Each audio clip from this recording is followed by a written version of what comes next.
डरते हैं जो अपनी छवि के लिए मरते हैं। मैं तो वो इंसान हूँ, हिंदुस्तान की छवि के लिए मरता हूँ, मुझे मेरी छवि की परवाह नहीं। मैं नरेंद्र दामोदर दास मोदी 17 सितंबर 1950 में गुजरात के वडनगर में जन्मे मोदी एक साधारण परिवार से आते हैं। मोदी को बचपन से ही एक्टिंग, वाद विवाद, प्रतियोगिता और नाटकों में काफी दिलचस्पी थी। इसके चलते स्कूली टाइम में कई पुरस्कार भी जीते। स्कूली शिक्षा के दौरान मोदी एनसीसी कैडेट भी रहे। इसके बाद उन्होंने अमेरिकी में मैनेजमेंट और पब्लिक रिलेशन से संबंधित 3 महीने का कोर्स भी किया। पीएम मोदी को लेकर एक चर्चा आम रहती है कि वो पहले अपने पिताजी के साथ स्टेशन पर चाय बेचा करते थे। इसका जिक्र पीएम मोदी ने खुद कई बार अपने भाषणों में किया है। दरअसल ये बात सही है। मोदी के पिता की वडनगर रेलवे स्टेशन पर चाय की दुकान थी, जहां मोदी अपने पिता की मदद किया करते थे। यही वजह है कि उन्हें चाय वाला प्रधानमंत्री के नाम से भी बुलाया जाता है। पीएम मोदी का आरएसएस से पुराना रिश्ता। प्रधानमंत्री नरेंद्र मोदी का संघ से पुराना रिश्ता है। बात साल 1958 की है, जब दीपावली के मौके पर गुजरात के प्रचारक लक्ष्मण राव ईमानदार ने इन्हें बाल स्वयंसेवक की शपथ दिलाई। इसके बाद मोदी संघ के सक्रिय सदस्य बन गए। पीएम मोदी का राजनीतिक सफर। बीजेपी के दिग्गज नेता और देश के उप प्रधानमंत्री रहे लाल कृष्ण आडवाणी को पीएम मोदी का राजनीतिक गुरु माना जाता है। 1985 में पीएम मोदी राजनीति में एंट्री की और बीजेपी से जुड़ गए। मोदी का दृढ़ निश्चय और देश के प्रति प्रेम को देखते हुए उन्हें पार्टी में जल्द ही बड़ी जिम्मेदारियां मिलने लगी। बात उन दिनों की है जब 1988 से 89 में मोदी को गुजरात बीजेपी में महासचिव की जिम्मेदारी सौंपी गई। ये जिम्मेदारी पीएम मोदी ने बड़े ही दृढ़ संकल्प के साथ निभाई। इसके बाद मोदी ने पीछे मुड़कर नहीं देखा और सफलता की सीढ़ियां छूते गए। 1995 में मोदी को बीजेपी का राष्ट्रीय सचिव बनाया गया। मोदी 2001 में बने गुजरात के मुख्यमंत्री। बात साल 2001 की है, जब गुजरात में भूकंप आया था। इससे राज्य में काफी तबाही हुई। इस घटना के बाद तत्कालीन मुख्यमंत्री केशुभाई पटेल ने सीएम पद से इस्तीफा दे दिया था। इस घटनाक्रम के बाद मोदी को दिल्ली से गुजरात भेजा गया और इस तरह मोदी पहली बार गुजरात के मुख्यमंत्री बने। ये वही पल था जब गुजरात को एक ईमानदार और सच्चे सीएम के रूप में नरेंद्र मोदी मिले। मोदी के लगातार अच्छे कामों की वजह से जनता ने उन्हें भर भर कर प्यार दिया और ये प्यार इतना बढ़ा कि जनता ने एक बार नहीं बल्कि 4 बार गुजरात का सीएम बनने का मौका दिया।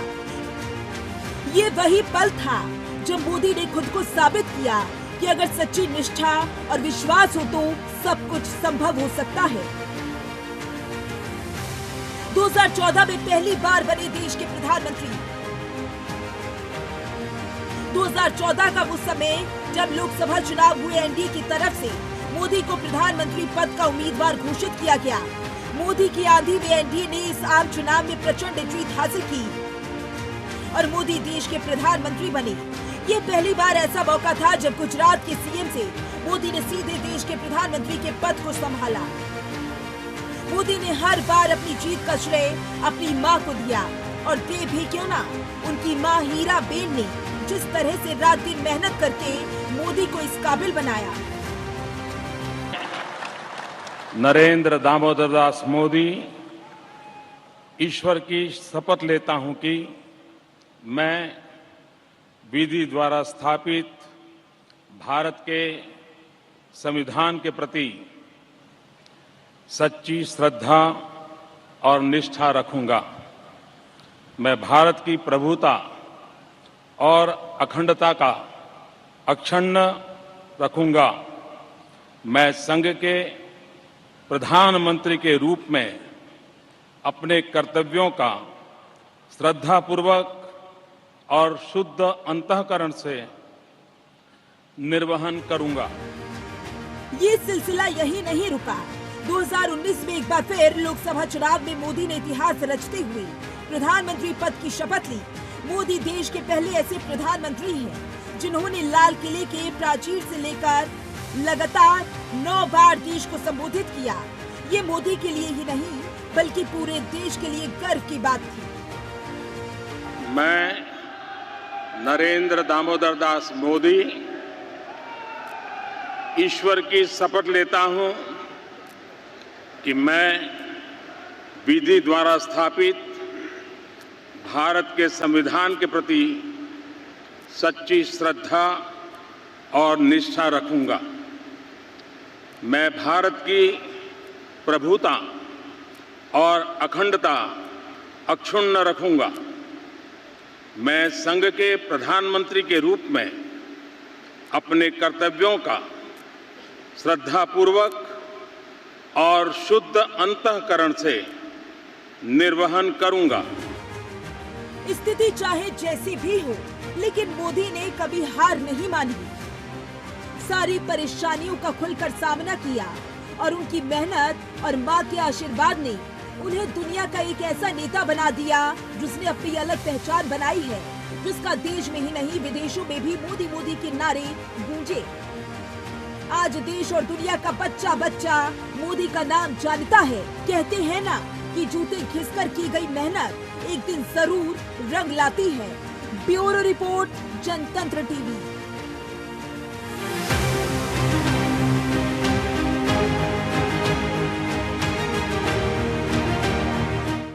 वो डरते हैं जो अपनी छवि के लिए मरते हैं।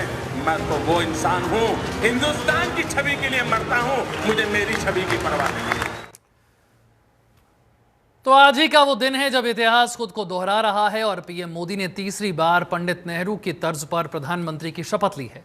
ये पहला ऐसा मौका रहा जब पीएम मोदी ने अपनी मां के बगैर पीएम पद की शपथ ली, लेकिन आज की तारीख इतिहास के पन्नों में सदा सदा के लिए दर्ज हो गई है।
था, करीब 17 साल तक प्रधानमंत्री रहे।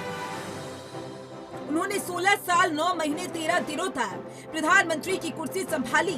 प्रधानमंत्री पद पर रहते हुए 27 मई 1964 को नई दिल्ली में दिल का दौरा पड़ने से उनका निधन हो गया। शून्य से शिखर तक पहुंचने की मिसाल, गुलाबी की जंजीरें तोड़ते हुए मंगल ग्रह से आंखें मिलाने का कमाल, $5 ट्रिलियन की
कि हिंदुस्तान के ऊपर कोई गैर हुकूमत अब नहीं रहेगी।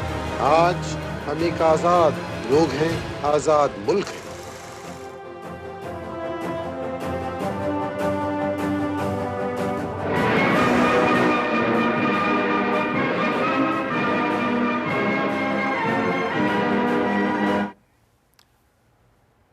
भारत में एक बार फिर मोदी सरकार है। राष्ट्रपति भवन में एक बार फिर से नरेंद्र मोदी ने भारत के प्रधानमंत्री के रूप में एक शपथ ली है। ये लगातार तीसरी बार है जब पीएम मोदी ने देश की बागडोर संभाली है। इससे पहले 9 साल के कार्यकाल में पीएम मोदी ने कई बड़े फैसले किए।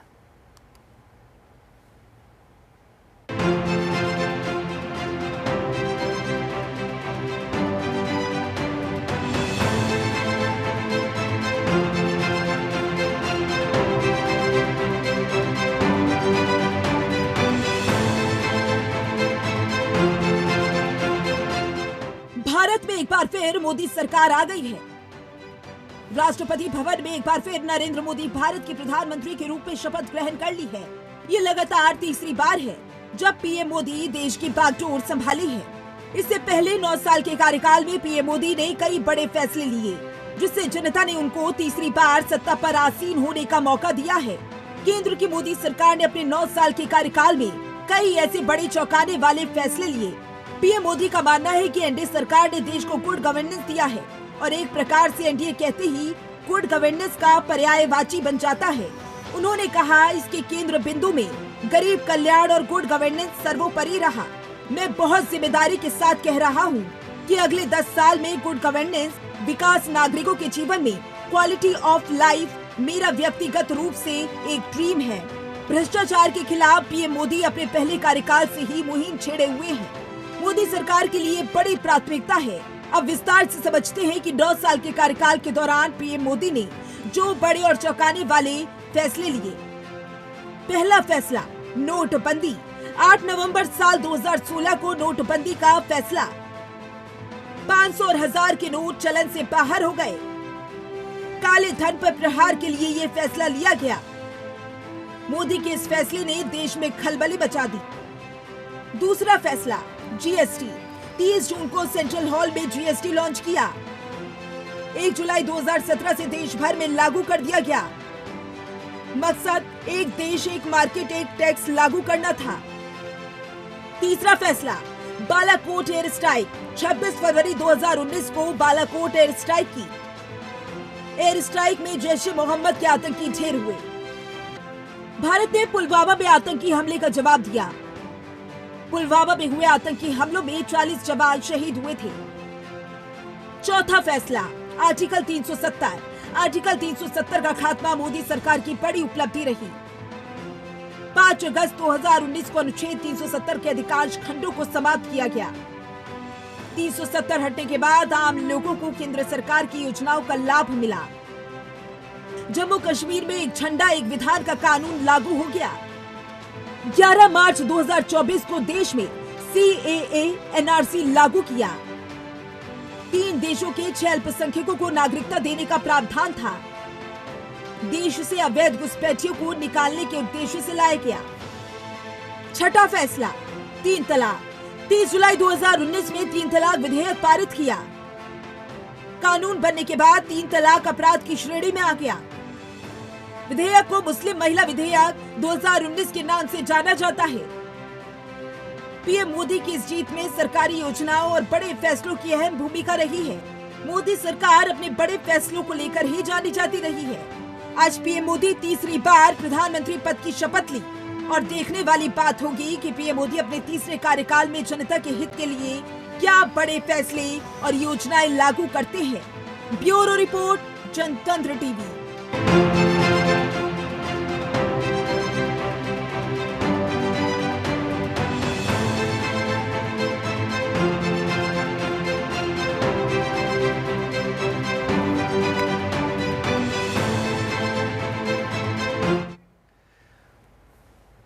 तो पिछले 10 सालों में किस तरह के बड़े बड़े फैसलों ने देश की तस्वीर को बदलने का काम किया है और इनका नेतृत्व नरेंद्र मोदी ने किया। एक बार फिर से वो प्रधानमंत्री हैं। बीजेपी का भले ही पूर्ण बहुमत ना हो, लेकिन एनडीए की सरकार के पास तो बहुमत है और नरेंद्र मोदी ये साफ कर चुके हैं कि बड़े फैसले लेने की जो रफ्तार है वो रफ्तार कम होने वाली नहीं है और चुनाव से पहले ही तीसरे टर्म का एजेंडा क्या होगा ये उन्होंने सोच लिया था। चुनाव पूरा होने के बाद भी उन्होंने संभावित मंत्रियों के साथ मीटिंग की है और अगले 5 साल के रोड मैप पर चर्चा की है, यहां तक कि अगले 100 दिन में आपको क्या क्या देखने को मिलेगा इस सरकार की तरफ से, उसके बारे में चर्चा भी अपने मंत्रियों से कर ली है। तो तैयार हो जाइए, शपथ ग्रहण हो चुका है, अगले 100 दिनों में कई बड़े फैसले होने की उम्मीद है। इसी के साथ वक्त एक छोटे से ब्रेक का है।